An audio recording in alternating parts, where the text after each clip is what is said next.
Morning.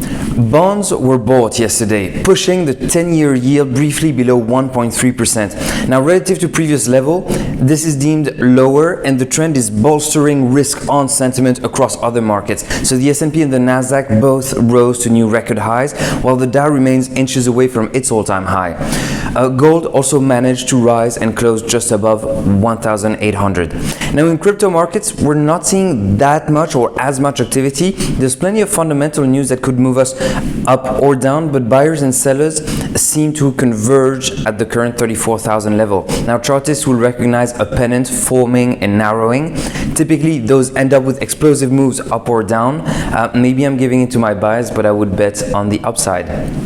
Now, as it's been discussed for a while, the Bitcoin dominance is marching lower as alts outperform. So it's great to see Terra, Kusama up 10%, followed by Polkadot 6%, also Maker making some good moves, and Zcash with a tame outperformance up 2%. A great news that came and supported probably the crypto space yesterday and nudged investors towards alts was Visa, partnering up with 50 different crypto companies to allow clients to spend and convert digital currencies. And they also reported that crypto card usage topped 1 billion in the first half of 2021. So the significance of those numbers and those endeavors by a payment provider such as Visa cannot be overstated. And it's also worth noting that with these kinds of announcements, I suspect every payment provider is having a board meeting, if it hasn't already, and asked, what are we doing to remain competitive? Should we go even more boldly into crypto, maybe even DeFi? So it'd be interesting to see what happens.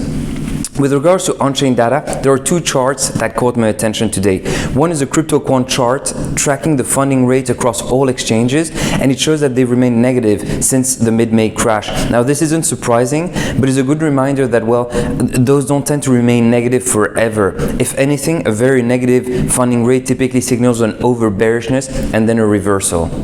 The second chart comes from Glassnode and tracks Bitcoin activity at various price points. So it's fascinating to see that the current level is experiencing a lot of transactions, even more than when we were in, say, 10, 12K in that consolidation period pre-rally. So I'll let you think of that, whatever you will. I wish you a great day and a great trading day. If you haven't done so yet, please like, please subscribe. It helps with the visibility. Also means you'll be updated when new videos come out.